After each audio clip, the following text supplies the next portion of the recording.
Hello, welcome to study circle. अगर आप BPSC teaching recruitment exam की तैयारी कर रहे हैं तो आप एससीईआरटी के इंपॉर्टेंस को जानते हैं। इसी सीरीज में आज हम लोग बीपीएससी पीजीटी हिस्ट्री के लिए class 11th standard history chapter 7 बदलती हुई सांस्कृतिक परंपराएं उसको पढ़ेंगे। तो इस चैप्टर के जो भी इंपॉर्टेंट पॉइंट्स है या खास बात है उसको हम लोग डिस्कस करेंगे और आगे बढ़ेंगे। तो अगर आप इस चैनल में नए हैं तो आपसे रिक्वेस्ट है, चैनल को जरूर से जरूर सब्सक्राइब कर दिए। वीडियो पसंद आता है तो इसे लाइक करें, शेयर करें और अपना सुझाव कमेंट बॉक्स में जरूर लिखें। 14वीं शताब्दी से 17वीं शताब्दी के अंत तक यूरोप के क्या है कि अनेक देशों में और नगरों की जो है नगरों की संख्या जो है वो बढ़ रही थी और एक विशेष प्रकार की नगरीय संस्कृति विकसित हो रही थी। नगर के लोग अब ये सोचने लगे थे कि गांव के लोगों से भी अधिक सब है और नगर खासकर फ्लोरेंस, वेनिस और रोम जो है वो कला और विद्या के केंद्र बन गया। यानी कि ये जो टाइम पीरियड था 14वीं शताब्दी से 17वीं शताब्दी, उसके एंड में क्या होता कि यूरोप के अनेक देशों में नगरों की संख्या जो है बढ़ रही थी। नगर मतलब जो सिटीज़ है, अर्बनाइजेशन जो है वो बढ़ रही थी और उसमें जो है एक अलग प्रकार की ही नगरीय संस्कृति का विकास हो रहा था।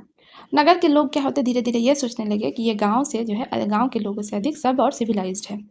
और उन नगरों में भी कौन कौन से नगर, खासकर फ्लोरेंस, वेनिस और रोम, ये सब में क्या है कि कला और विद्या का केंद्र बन गए। यानी कि कला और विद्या, आर्ट और एजुकेशन का ये लोग मेन सेंटर्स बन गए।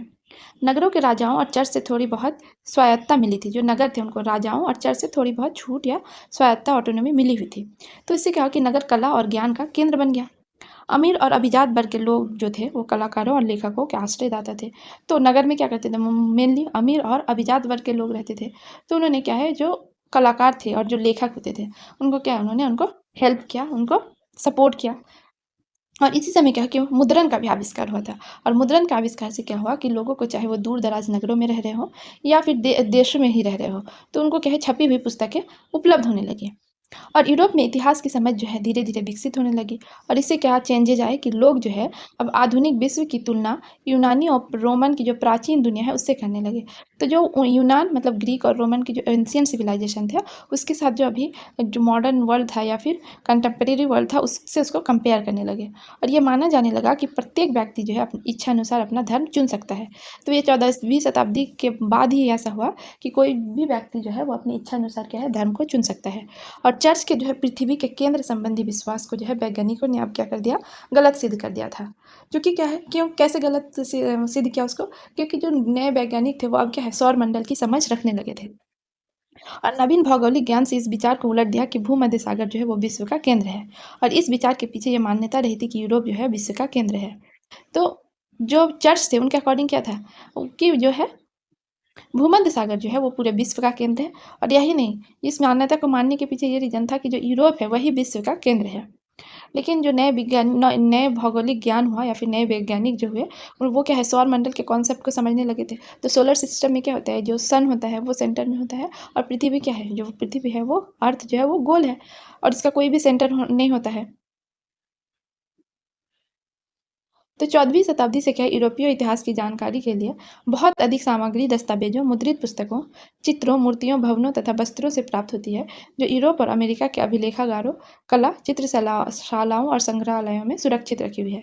और 19वीं शताब्दी के इतिहासकारों ने क्या है रेनेसा, जिसका शाब्दिक अर्थ पुनर्जन्म या फिर पुनर्जागरण है, उसका प्रयोग किया, जो उस काल के सांस्कृतिक परिवर्तनों को बताता है। यानी कि जो 14वीं शताब्दी में जो यूरोपीय इतिहासकार थे उनके जो सोर्सेज थे वो क्या क्या थे, जो दस्तावेज थे, मुद्रित पुस्तक, चित्र, मूर्ति, भवन और वस्त्र जो थे, ये सारे जो उनके सोर्सेज थे। और ये सारी चीज़ें कहाँ रखी हुई थी, जो अभिलेखागार है, कला चित्रशालाओं और संग्रहालयों में सुरक्षित रखी हुई थी। 19वीं सदी के जो इतिहासकार थे उन्होंने ही सबसे पहले रेनेसा जो वर्ड है उसको कॉइन किया, है ना। और इसका अर्थ था कि जो सांस्कृतिक परिवर्तन जो हो रहे थे विश्व में उसको दर्शाता है। तो स्विट्जरलैंड के एक प्रोफेसर थे जैकब बर्खार्ड, और वो ब्रेसले विश्वविद्यालय के क्या थे, एक इतिहासकार थे, हिस्टोरियन थे। उनका टाइम पीरियड क्या था, 1818 टू 97। तो उन्होंने इस बात पर बहुत अधिक बल दिया था कि सांस्कृतिक परिवर्तनों पर। और उनका खास बात क्या था कि ये जर्मन इतिहासकार लियोपोल्ड बॉन रैंके जो थे, जिनका टाइम पीरियड क्या था 1795 से 1886, उनके विद्यार्थी थे बर्खार्ड। तो रांके का ये था उद्देश्य, रांके भी क्या थे, इतिहासकार थे। और रांके के अनुसार जो इतिहास का पहला उद्देश्य है कि वो राज्यों और राजनीति के बारे में बात करें। और उसके लिए क्या है, एज ए सोर्स वो क्या यूज़ करें, सरकारी विभाग के कागजात और फाइल का इस्तेमाल करें। पर बर्कहार्ट की जो विचारधारा थी वो अलग थी। उनके अनुसार इतिहास लेखन में क्या है कि राजनीति ही सब कुछ नहीं है। इतिहास का सारोकार क्या है, उतना ही संस्कृति या कल्चर से है जितना राजनीति से है। तो 1860 में बरखार ने the civilisation of the renaissance in Italy नामक पुस्तक की रचना की। तो पुस्तक का नाम क्या था? The civilisation of the renaissance in Italy. लिखा किसने? बरखार ने। कब? 1860 में। और इस पुस्तक में क्या खास बात थी कि बरखार ने अपने पाठकों का ध्यान साहित्य, वास्तुकला और चित्रकला की जो है वो आकर्षित किया।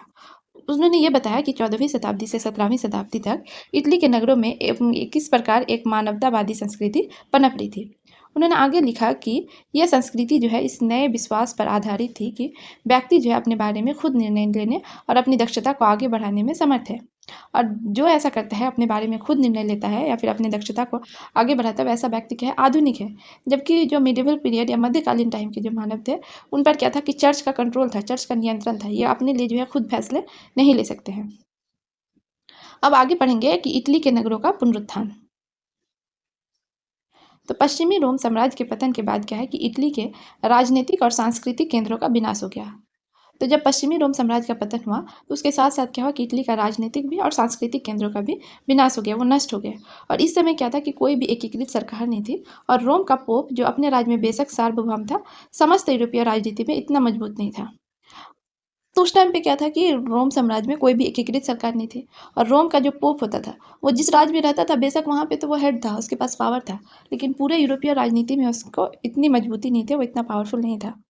और एक अरसे से क्या है कि पश्चिमी यूरोप के जो क्षेत्र थे, सामंती संबंधों के कारण नया रूप ले रहे थे, और लातीनी चर्च के नेतृत्व में जो है उनका एकीकरण हो रहा था। और इसी समय क्या हुआ कि पूर्वी यूरोप जो थे वो बाइजेंटाइन साम्राज्य के शासन में बदल रहा था। उधर कुछ और पश्चिम में इस्लाम जो है एक सांझी सभ्यता का निर्माण कर रहा था। इटली जो है एक कमजोर देश था और अनेक टुकड़ों में बटा हुआ था, परंतु इन्हीं परिवर्तनों ने क्या है इतालवी संस्कृति के पुनरुत्थान में सहायता प्रदान की। तो क्या हुआ कि जो है पश्चिमी यूरोप का क्षेत्र था, सामंती संबंधों के कारण जो है नया रूप ले रहे थे, और जो लैटिन चर्च थे उनके नेतृत्व में उनका क्या है पश्चिमी यूरोप का क्षेत्र में एकीकरण भी हो रहा था। और उसी समय में एक खास बात हुआ कि यूरोप का जो पूर्वी यूरोप जो था वो बाइजेंटाइन साम्राज्य में बदल रहा था। और उधर कुछ और पश्चिम में क्या था कि बाइजेंटाइन साम्राज्य में क्या था, इस्लामिक से वो था, शासन था। और उसके और पश्चिम में भी क्या इस्लाम जो है एक सांझी सभ्यता का निर्माण भी कर रहा था। बाइजेंटाइन साम्राज्य के पश्चिम में जो इस्लाम एक सांझी सभ्यता का निर्माण कर रहा था। उस टाइम पे क्या था कि इटली जो है एक बहुत कमज़ोर देश था और बहुत सारे टुकड़ों में बटा हुआ था। परंतु जब यही सब परिवर्तन हो रहा था, तो क्या हुआ कि इतालवी संस्कृति जो थी या इटालियन कल्चर था, उनको पुनरुत्थान में सहायता प्रदान की। बैजेंटाइन साम्राज्य और इस्लामी देशों के बीच क्या था कि व्यापार बढ़ने से इटली के तटवर्ती बंदरगाह जो है पुनर्जीवित हो गए। तो बैजेंटाइन साम्राज्य और इस्लामी देशों के बीच क्या हुआ कि व्यापार बढ़ गया। इससे क्या हुआ कि इटली के जो तटवर्ती बंदरगाह थे, पोर्ट्स थे, वो क्या है फिर से पुनर्जीवित हो गए। और 12वीं शताब्दी से जब मंगोलों ने चीन के साथ रेशम मार्ग जो है आरंभ किया, तो इसके कारण पश्चिमी यूरोपीय देशों के व्यापार को बढ़ावा मिला। तो 12वीं शताब्दी में जब मंगोलों ने क्या है सिल्क रूट से क्या है व्यापार शुरू किया, तो पश्चिमी यूरोपीय देशों में भी क्या है कि व्यापार को बढ़ावा मिला। और इसमें इटली के नगरों ने जो है वो मुख्य भूमिका निभाई। और अब ये अपने आप को शक्तिशाली साम्राज्य के अंग के रूप में नहीं देखते थे, बल्कि स्वतंत्र नगर जो है नगर राज्यों का एक समूह मानते थे। तो उसी जो है जब ट्रेड फ्लरिश्ड हुआ, तो इटली जो है अपने आप को किसी शक्तिशाली साम्राज्य के अधीन नहीं मानते थे, बल्कि क्या है खुद को क्या है कई स्वतंत्र राज्यों का समूह मानते थे। तो यहाँ पे हम देख सकते हैं कि ये जो है इटली राज्य कितने टुकड़ों में बटे हुए थे। यहाँ पे पादुआ या बेनिस था, फिर ये मातुआ, बोलोनिया, और ये फ्लोरेंस थे, ये इटली, रोम, और इसके जो है अलग अलग राज्य थे।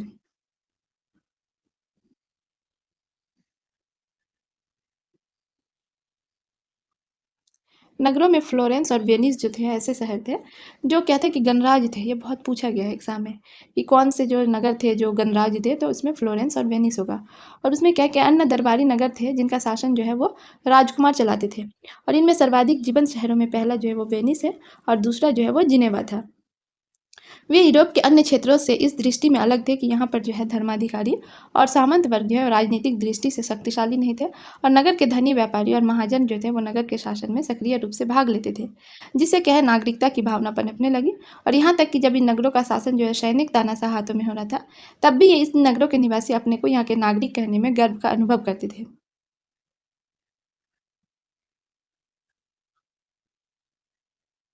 तो यहाँ पे एक चित्र है जो कि है बोलेनी का the recovery of the relic of the Holi cross, और ये उसका एक चित्र है। और ये चित्र जो है 1370 की घटना की याद में 1500 में बना, परंतु इसमें चित्रण जो है 15वीं शताब्दी के वेनिस का है।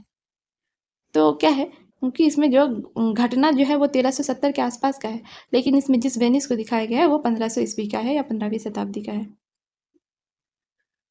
यहाँ पे एक कालक्रम दिया हुआ है कि 14वीं और 15वीं शताब्दियों में क्या क्या हुआ था। तो 1300 ईस्वी में क्या होता है कि इटली के पादुआ विश्वविद्यालय में पहली बार क्या है कि मानवतावाद को पढ़ाया जाने लगा। 1341 में क्या था कि पेट्रार्क को रोम में राजकवि का उपाधि से सम्मानित किया गया और 1349 में फ्लोरेंस में विश्वविद्यालय की स्थापना हुई। 1390 में जॉफ्री चौसर ने जो है कैंटरबरी टेल्स का प्रकाशन किया। 1436 में ब्रूनो लेसी ने फ्लोरेंस में ड्यूमा का परिरूप तैयार किया और 1453 में क्या है कि कुंस्तुनतुनिया के बाइजेंटाइन शासक को ऑटोमन तुर्कों ने जो है पराजित किया। 1454 या 1454 में गुटेनबर्ग ने जो है विभाज्य टाइप या मूवेबल टाइप से क्या है बाइबल का प्रकाशन किया, या फिर इसे यह भी कह सकते हैं कि जो प्रिंटिंग मशीन या टाइपराइटर का जो है उसका पहली बार यूज़ किया और बाइबल का प्रकाशन किया। 1484 में पुर्तगाली गणितज्ञों ने सूर्य का अध्ययन कर अक्षांश की गणना की और 1492 में कोलंबस जो है अमेरिका पहुंचे। 1495 में लियोनार्डो दा विंची ने लास्ट सपर, जिसे अंतिम भोज कहते हैं, उसका चित्र बनाया और 1512 में माइकल एंजिलो ने जो है सिस्टीन चैपल के छत पर जो है वो चित्र बनाया। किन्होंने बनाया था? माइकल एंजिलो ने। क्या? सिस्टीन चैपल में। तब विश्वविद्यालय और मानवतावाद के बारे में पढ़ेंगे कि यूरोप के सबसे पहले विश्वविद्यालय जो थे वो क्या थे? इटली के शहरों में स्थापित हुए। 11वीं शताब्दी से पादुआ और बोलोग्ना या बोलोनिया जो यूनिवर्सिटी थी उसमें विधि शास्त्र के अध्ययन केंद्र रहे, मतलब वहाँ पे कानून की पढ़ाई की जाती थी। और इसका कारण था कि इन नगरों के प्रमुख क्रियाकलाप जो थे वो व्यापार और वाणिज्य संबंधी थे। इसीलिए वकीलों और नोटरी, ये जो थे नोटरी तो कौन थे? ये सॉलिसिटर और अभिलेखपाल दोनों का कार्य करते थे, कि जो है बहुत अधिक आवश्यकता होती थी। क्यों? क्योंकि ये नियमों को लिखते, उनकी व्याख्या करते और समझौते तैयार करते थे। इनके बिना क्या है एक बड़े पैमाने पर व्यापार करना संभव नहीं था। और यही कारण था कि कानून जो का अध्ययन जो है एक प्रिय विषय बन गया। लेकिन कानून के अध्ययन में यह बदलाव आया कि उसे रोमन संस्कृति के संदर्भ में पढ़ा जाने लगा। तो कानून के अध्ययन में बदलाव यह आया कि उसको क्या है, जो रोमन संस्कृति थी, जो एंशियंट संस्कृति थी, उसके संदर्भ में क्या है कि पढ़ा जाने लगा।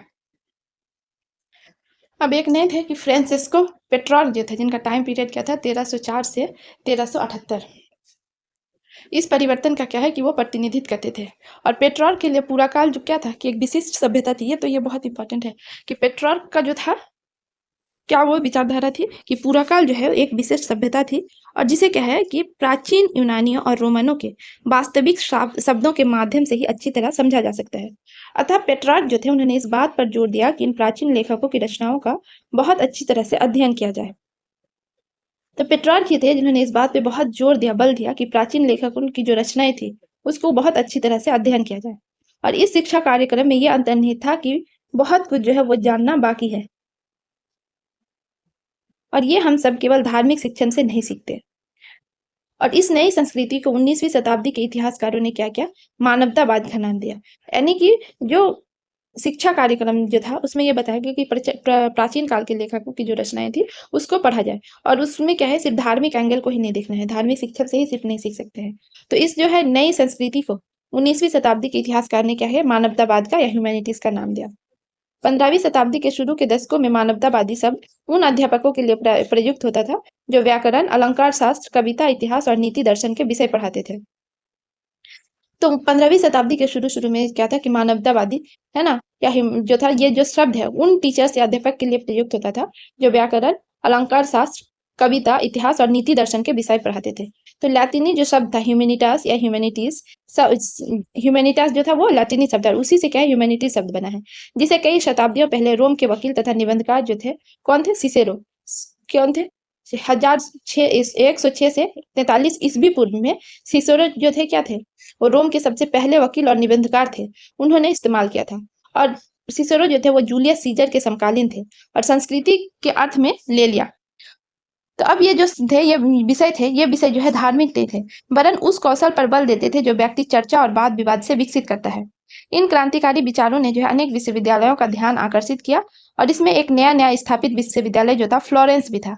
तो ये जो क्रांतिकारी विचार थे उन्होंने क्या है कि अनेक विश्वविद्यालय यूनिवर्सिटीज जो उस टाइम पे थे उसका ध्यान आकर्षित किया। इसी में एक नया स्थापित विश्वविद्यालय था जो कहाँ था? फ्लोरेंस भी था। तो फ्लोरेंस यूनिवर्सिटी में था और जो पेट्रार्क का स्थायी नगर निवास था। और फ्लोरेंस ही कहाँ था? फ्लोरेंस ही वो जगह था जहाँ पेट्रार्क का जन्म हुआ था, स्थायी नगर निवास था, वहां के रहने वाले थे।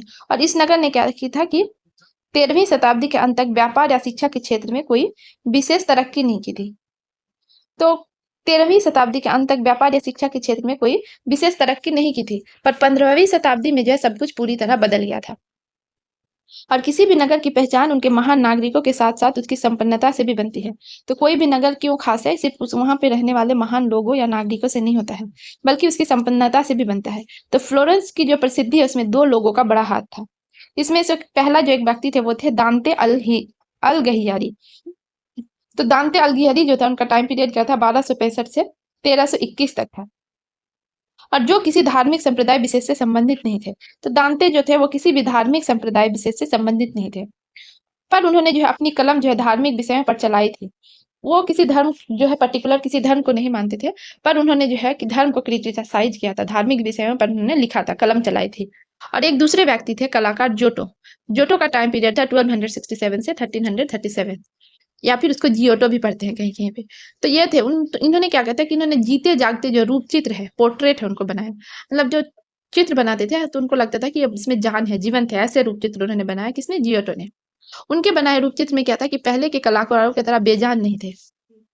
और इससे क्या है कि धीरे-धीरे फ्लोरेंस इटली के सबसे जीवंत बौद्धिक नगर के रूप में जाना जाने लगा। तो इसके बाद धीरे-धीरे क्या हुआ कि जो फ्लोरेंस है, इटली का सबसे जीवंत जो है या फिर क्या बोलते हैं लाइवली बौद्धिक नगर के रूप में जाने जाने लगा और कलात्मक कृतियों के सृजन का केंद्र बन गया। रेनेसा व्यक्ति जो था इस शब्द का प्रयोग बार-बार और प्रायः उस मनुष्य के लिए किया जाता है जिसकी जो है अनेक रुचियाँ हों।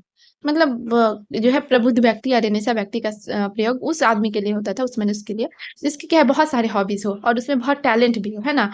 तो पुनर्जागरण काल में ऐसे बहुत सारे लोग थे जिसके बहुत सारे हॉबीज़ थे और बहुत सारे कलाओं में कुशल थे। तो एक फॉर एग्ज़ाम्पल ऐसे किया कि कोई जो एक ही व्यक्ति क्या है कि वो साइंटिस्ट भी हो सकता है, वो कूटनीतिक भी हो सकता है मतलब ब्यूरोक्रेट्स भी हो सकता है और वो क्या है धर्मशास्त्रज्ञ भी हो सकता है मतलब वो उसको रिलीजियस लीडर भी हो सकते हैं वो या फिर रिलीजियस के जो ना जानते हैं कि थियोलॉजिस्ट जो होते हैं और कलाकार भी हो सकते हैं, आर्टिस्ट भी हो सकते हैं। तो ऐसे व्यक्ति को क्या कहा जाता था? रेनेसा व्यक्ति कहते हैं। तो यहाँ पे देख सकते हैं कि जियोटो द्वारा एक चित्र है। ये कहाँ पे है? असीसी इटली में ये बना हुआ है। तो इसमें ऐसा लग रहा है कि ये चित्र कितना है जीवंत है। ये बच्चा जैसे कितना जीवंत लग रहा है। इतिहास का मानवतावादी दृष्टिकोण क्या था? कि मानवतावादी समझते थे कि वो अंधकार की कई शताब्दियों के बाद क्या है सभ्यता के जो है सही रूप को पुनः स्थापित कर रहे हैं। और इसके पीछे जो है ये मान्यता थी कि रोमन साम्राज्य के टूटने के बाद अंधकार युग जो है वो शुरू हुआ है।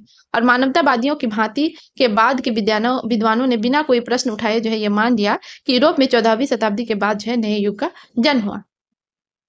तो मानवतावादी जो ये समझते थे कि अंधकार की कई शताब्दियों के बाद सभ्यता को जो है सही रूप से पुनः स्थापित कर रहे हैं, है ना? ये मानवतावादी का सोच था कि जो पुराना वो था रोम था उसमें क्या था अंधकार युग था और उसको है सभ्यता का सही रूप दे रहे हैं इसीलिए उसको क्या कहा गया पुनः स्थापित कर रहे हैं। और उसकी ये भी मान्यता था कि रोमन साम्राज्य जब टूट गया तो उसमें क्या है कि अंधकार युग शुरू हो गया। मानवतावादियों की भांति के बाद के विद्वानों ने बिना कोई प्रश्न उठाए ये मान लिया। तो मानवतावादी जो थे ये मानते थे और उसी की तरह जो विद्वान भी थे और भी बहुत सारे जो विद्वान थे, उन्होंने भी विदाउट एनी क्वेश्चन ये मान लिया क्या है कि यूरोप में जो है 14वीं शताब्दी के बाद नए युग का जन्म हुआ है। और मध्यकाल जैसी संज्ञाओं का प्रयोग जो है रोम साम्राज्य के पतन के बाद 1000 वर्ष की समयावधि के लिए किया गया। और मध्यकाल जो वर्ड है जो मिडिवल पीरियड है इसका जो है इस वर्ड का यूज़ किस लिए हुआ? रोम साम्राज्य के पतन के बाद का जो 1000 वर्ष का टाइम पीरियड है उसके लिए किया गया। उनका यह तर्क था कि मध्ययुग में जो है चर्च ने लोगों की सोच को इस तरह जकड़ रखा था कि यूनान और रोम वासियों का समस्त ज्ञान उनके दिमाग से निकल चुका था। तो जो विद्वान थे और मानवतावादी थे उनका मानना था कि मध्य युग में जो है चर्च इस कदर लोगों के जीवन और सोच में हावी था कि उन्होंने जो उनका समस्त ज्ञान और उनके दिमाग से निकल चुका था। और मानवतावादियों ने आधुनिक शब्द का प्रयोग 15वीं शताब्दी में शुरू होने वाले काल के लिए किया। तो यहाँ पे एक कालक्रम या पीरियडाइजेशन किया हुआ है उसको देखेंगे कि 5 से 14वीं शताब्दी का टाइम पीरियड है उसको मध्य युग कहा जाता है या फिर ये भी कह सकते हैं कि इसको अंधकार युग कहा जाता था। सॉरी हाँ, इसको अंधकार युग कहा जाता था। और इसमें से खासकर जो 5 से 9 शताब्दी का टाइम पीरियड है उसको अंधकार युग कहा जाता है। 9 से 11वीं शताब्दी को आरंभिक मध्य युग और 11वीं से 14वीं शताब्दी को क्या है उत्तर मध्य युग कहा जाता है। और 15वीं शताब्दी से फिर क्या होता है कि आधुनिक युग शुरू होता है। हाल में अनेक इतिहासकारों ने जो है इस काल के विभाजन पर सवाल उठाया है। उन्होंने क्वेश्चन किया है क्यों? क्योंकि इस काल के यूरोप के बारे में जैसे-जैसे खोजें और शोध बढ़ते गए, वैसे-वैसे विद्वानों ने शताब्दियों की सांस्कृतिक समृद्धि अथवा असमृद्धि को आधार मानकर तीक्ष्ण विभाजन करने में अपनी दुविधा जताई। किसी भी काल को अंधकार युग की संज्ञा देना जो है उन्हें अनुचित लगा। विज्ञान और दर्शन इसमें क्या था कि अरबियों का योगदान क्या था? विज्ञान और दर्शन में। तो पूरे मध्यकाल में ईसाई गिरजाघरों और मठों के विद्वान जो थे, यूनानी और रोमन विद्वानों की कृतियों से परिचित थे, पर इन लोगों ने इन रचनाओं का प्रचार-प्रसार नहीं किया। और 14वीं शताब्दी में अनेक विद्वानों ने प्लेटो और अरिस्टो के ग्रंथों से अनुवादों को पढ़ना शुरू किया और इनके लिए कहते कि अपने विद्वानों के ऋणी नहीं थे, बल्कि वे अरब के अनुवादों को के ऋणी थे जिन्होंने अतीत की पांडुलिपियों का संरक्षण और अनुवाद जो है वो सावधानीपूर्वक किया था। अरबी भाषा में प्लेटो को अफलातून और अरिस्टोटल को अरस्तु के नाम से जानते थे। यानी कि कहते हैं कि पूरे मध्यकाल में जो था, ईसाई गिरजाघर मतलब चर्च और मठ के जो विद्वान थे, वो जो है यूनानी और रोमन विद्वानों के जो प्राचीन यूनानी और रोमन विद्वान थे, उनकी कृतियों से जो है वो परिचित नहीं थे। परिचित तो थे, पर क्या है कि उन लोगों ने क्या है कि उनकी रचनाओं का प्रचार-प्रसार नहीं किया। और 14वीं शताब्दी में अनेक विद्वान जो थे उन्होंने जो है प्लेटो और अरस्तु के जो ग्रंथ थे, क्या है कि उनके जो ट्रांसलेटेड वर्ज़न था, उसको पढ़ना शुरू किया। और इसके लिए क्या कि वे अपने विद्वानों के ऋणी नहीं थे। क्यों? क्योंकि वे क्या थे अरब के जो ट्रांसलेटर थे, उनकी कृतियों को पढ़ रहे थे। और जो अरब जो थे उन्होंने क्या है कि जो अनुवाद किया था वो बहुत ही केयरफुली किया था, सावधानीपूर्वक किया था। और अरबी भाषा में जो प्लेटो है उसको क्या बोला जाता है? अफ़लातून बोला जाता है और वैसे ही अरिस्टोटल को अरस्तू बोला जाता है। तो जबकि एक ओर यूरोप के विद्वान जो था यूनानी ग्रंथों के अरबी अनुवादों का अध्ययन कर रहे थे और दूसरी ओर यूनानी विद्वान जो थे अरबी और फारसी विद्वानों की कृतियों को अन्य यूरोपीय लोगों के बीच प्रसार के लिए अनुवाद कर रहे थे। तो इसमें मतलब दो तरफा हो रहा था कि एक तो यूरोप यूरोप के विद्वान थे वो जो अपने एंशिएंट हिस्ट्री को समझने के लिए जो अरबी ट्रांसलेटर जो थे अरबी अनुवादों की जो कृतियां थी मतलब क्या एंशिएंट रोमन्स की किताबों को किसने अरबी अनुवादकों ने जो है इसको ट्रांसलेट करके संरक्षित करके रखा था। उसको तो वो लोग पढ़ ही रहे थे और साथ-साथ जो अरबी और फारसी विद्वान थे एंशिएंट टाइम्स के, उनको क्या है कि अपनी भाषा में जो है यूरोपियंस उसको अनुवाद कर रहे थे। और ये इसमें जो ग्रंथ थे खासकर वो क्या थे प्राकृतिक विज्ञान, गणित, खगोल विज्ञान, एस्ट्रोनॉमी, औषधि विज्ञान, रसायन विज्ञान से संबंधित थे। एक बहुत ही महत्वपूर्ण किताब जिसमें टॉलेमी की एल्मेजिस्ट है। और ये एल्मेजिस्ट में क्या खास बात है कि ये खगोल शास्त्र पर रचित ग्रंथ है जो 140 ईस्वी के पूर्व यूनानी भाषा में लिखा गया था और बाद में जो है इसका अरबी में अनुवाद भी हुआ। और अरबी भाषा के जो विशेष उपपद जो थे अल का उल्लेख है कि यूनानी और अरबी भाषा के बीच रहे संबंधों को दर्शाता है। तो अरबी भाषा में जो एक विशेष उपपद का इस्तेमाल होता है अल का। और ये जो टॉलेमी की किताब में जो अल मजेस्ट शब्द है यही दिखाता है कि यूनानी और अरबी भाषा के बीच जो संबंध है उसको दिखा रहा है। अब मुसलमान लेखक जो थे जिसे इतालवी दुनिया में क्या है ज्ञानी माना जाता है स्कॉलर माने जाते थे उसमें क्या है कि अरबी के हकीम और मध्य एशिया के बुखारा के एक दार्शनिक थे इब्न सीना। इब्न सीना को लैटिनी में क्या है एविसीना बोला गया है और उसका उनका टाइम पीरियड क्या था 980 से 1037। और आयुर्विज्ञान विश्व कोश के लेखक जो थे वो अल राजी का लैटिन में क्या नाम था रेजेस था वो सम्मिलित थे। स्पेन के अरबी जो थे दार्शनिक इब्न रुश्द जिसे लातिनी में क्या अबिरोज कहा गया है और उनका टाइम पीरियड था 1126 से 98 ने दार्शनिक ज्ञान जो था उसको क्या है फैलसुफ कहा गया उसी से फिलोसफी वर्ड जो है अभी कॉइन हुआ है। और धार्मिक विश्वासों के बीच रहे तनावों को सुलझाने की चेष्टा की उनकी पद्धति को है ईसाई चिंतकों द्वारा अपनाया गया। और ये जो धार्मिक विश्वासों के बीच रहे तनावों की सुलझाने की जो की पद्धति थी वो भी ईसाई चिंतकों द्वारा अपनाया गया से वो प्रेरित था। मानवतावादी जो है अपनी बात लोगों को तरह-तरह से पहुँचाने लगे। यद्यपि क्या था कि विश्वविद्यालयों में पाठ्य चर्चा पर जो है कानून, आयुर्विज्ञान और धर्मशास्त्र का दबदबा रहा, फिर भी मानवतावादी विषय धीरे-धीरे स्कूलों में पढ़ाया जाने लगा। और ये सिर्फ इटली में ही नहीं बल्कि यूरोप के अन्य देशों में भी हुआ। तो यहाँ पे है कि जो इब्न सीना, अल राज़ी और एविरोज का नाम हम लोग पढ़ रहे हैं, तो इन व्यक्तियों के नामों का यूरोपीय वर्तनी ने बाद की पीढ़ियों को ये सच पर मजबूर कर दिया कि क्या ये यूरोपीय थे? तो ये जो थे ना कि इब्न रुश्द और एविरोज तो इसमें ये सोचने पर मजबूर कर दिया कि क्या ये सच में जो है क्या थे कि ये यूरोपीय थे, है ना? और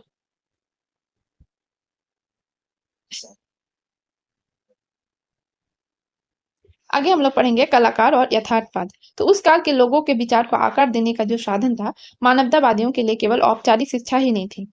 तो जो कला, वास्तुकला और ग्रंथों ने मानवतावादी विचारों को फैलाने में जो है प्रभावी भूमिका निभाई।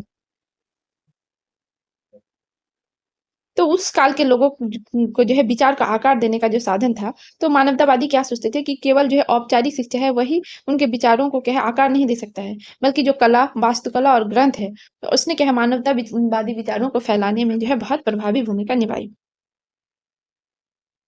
तो यहाँ एक चित्र देख सकते हैं, ये ड्यूरर का तुली का चित्र है और उसमें जो है 1508 में बनाया गया था और ये प्रार्थना रथ हस्त के नाम से इसको जाना जाता है। और इस चित्र में क्या खास बात है कि 16वीं शताब्दी की इतालवी संस्कृति का जो है आभास कराता है। और जब यहाँ के लोग जो है गहन रूप से धार्मिक थे, परंतु उन्हें क्या है कि मनुष्य की योग्यता पर भरोसा था कि वो निकट पूर्णता को प्राप्त कर सकता है तथा दुनिया तथा ब्राह्मण के रहस्यों को सुलझा सकता है। यहाँ पर एक और चित्र है, इसमें जो है इसको द पाइटा कहते हैं। और इस चित्र में क्या है कि माइकल एंजेलो थे, उन्होंने बनाया था द पाइटा। और इस चित्र में क्या खास बात है कि जो मेरी है, मदर मेरी, उसने ईशा का के शरीर को धारण करते हुए दिखाया गया है। अब आगे हम लोग पढ़ेंगे कि पहले के कलाकारों द्वारा बनाए गए चित्रों के अध्ययन से नए जो कलाकार हैं उनको प्रेरणा मिली। रोमन संस्कृति के भौतिक अवशेषों की उतनी ही उत्सुकता के साथ खोज की गई जितना कि अतीत के प्राचीन ग्रंथों की। रोम साम्राज्य के पतन के जो 1000 साल बाद भी प्राचीन रोम और उसके उजाड़ नगरों के खंडहरों में जो है कलात्मक वस्तुएं मिली। तो क्या है कि पहले के कलाकारों के द्वारा जो बनाए गए चीज़ थे उनका अध्ययन किया गया और उसके अध्ययन से क्या हो गया, जो नए कलाकार न्यू आर्टिस्ट थे उनको क्या इंस्पिरेशन मिला। रोमन संस्कृति के भौतिक अवशेष को उतना ही उत्सुकता से खोजा गया, जो फिजिकल रिमेन्स जो बच गए थे उसको खोजा गया। और उससे कि जितनी की अतीत के प्राचीन ग्रंथों की, तो जो फिजिकल रिमेन्स है उसको भी उतना ही मतलब बेसब्री से खोजा गया जितना जो है प्राचीन ग्रंथ है, जो बुक्स है, टेक्स्ट है, उसको खोजा गया। और रोम साम्राज्य के पतन को 1000 साल हो गए थे, लेकिन उसके बाद भी जो उजाड़ नगर और खंडहरों को जब खोजा गया, वहाँ पे एक्सकवेशन हुआ, तो वहाँ से बहुत कलात्मक वस्तुएं मिली।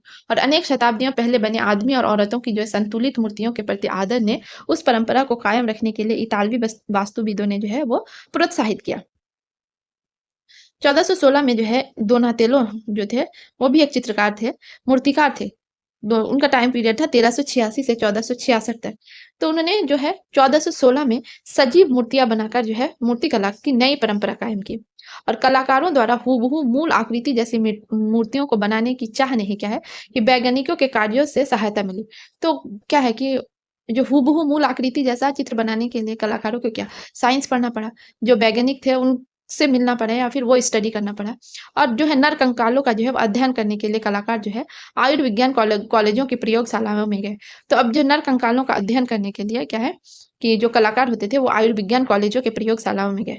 बेल्जियम मूल के जो थे, एक बेल्जियम के रहने वाले नहीं, उस मूल के थे एंड्रियास वेसेलियस। ये बहुत इंपॉर्टेंट है, क्या नाम है, एंड्रियास वेसेलियस। टाइम पीरियड क्या था 1514 से 64 ईस्वी। और ये क्या है पादुआ विश्वविद्यालय में आयुर्विज्ञान के प्राध्यापक थे।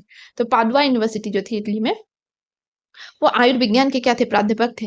और ये पहले व्यक्ति थे जिन्होंने सूक्ष्म परीक्षण के लिए मनुष्य के शरीर की चीर-फाड़ की थी। तो ये है दुनिया के पहले व्यक्ति थे जिन्होंने सूक्ष्म परीक्षण के लिए क्या है मनुष्य के शरीर को चीर-फाड़ या डायसेक्शन की थी। और इसी समय से क्या है कि आधुनिक शरीर का जो है क्रिया विज्ञान, फिजियोलॉजी का प्रारंभ हुआ। और इसी समय से क्या है कि जो है फिजियोलॉजी जो है वो स्टार्ट हुआ था। एंड्रियास वेसेलियस। तो चित्रकारों के लिए क्या है नमूने के तौर पर जो है ये सिर्फ प्राचीन कृतियां नहीं थी, लेकिन मूर्तिकारों की तरह उन्हें यथार्थ चित्र बनाने की कोशिश की। उन्हें अब ये मालूम हो गया कि रेखा गणित जो है या ज्योमेट्री के ज्ञान से चित्रकार क्या है कि अपने पर्सपेक्टिव को ठीक तरह से समझ सकता है तथा प्रकाश के बदलते गुणों का अध्ययन करने से क्या है उनके चित्रों में त्रिआयामी या थ्री डायमेंशनल जो है वो रूप दिया जा सकता है। लेप चित्र जिसे पेंटिंग कहते हैं के लिए तेल के एक माध्यम के रूप में प्रयोग ने चित्र को पूर्व की तुलना में अधिक रंगीन और चटक भी बना दिया। और उनके अनेक चित्रों में दिखाए गए वस्त्रों के डिजाइन और रंग संयोजन में चीनी और फारसी चित्रकला का प्रभाव दिखाई देता है, जो कि उन्हें क्या है मंगोलों से मिली थी। और इसी तरह शरीर विज्ञान, रेखा गणित, भौतिकी और सौंदर्य की उत्कृष्ट भावना ने इतालवी कला को नया रूप दिया, जिसे बाद में क्या है कि यथार्थवाद या फिर रियलिज्म कहा गया। और यथार्थवाद की यह परंपरा 19वीं शताब्दी तक चली।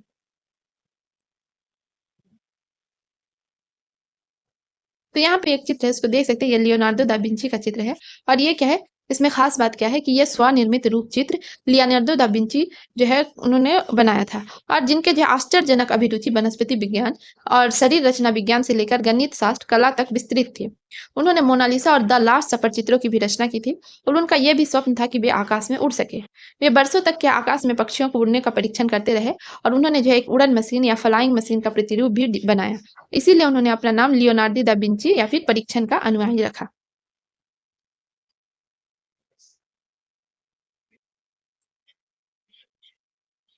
तो ये जो है इस चैप्टर का पार्ट 1 है। बाकी बचे हुए जो चैप्टर्स के हिस्से हैं उसको नेक्स्ट पार्ट में पब्लिश किया जाएगा। आप उसको प्लेलिस्ट में जाके चेक कर सकते हैं। अगर आपको ये वीडियो पसंद आता है तो इसे लाइक करें, शेयर करें और अपना सुझाव कमेंट बॉक्स में ज़रूर करें। हमें सपोर्ट करने के लिए चैनल को ज़रूर से ज़रूर सब्सक्राइब करें। वीडियो देखने के लिए आपका बहुत-बहुत धन्यवाद।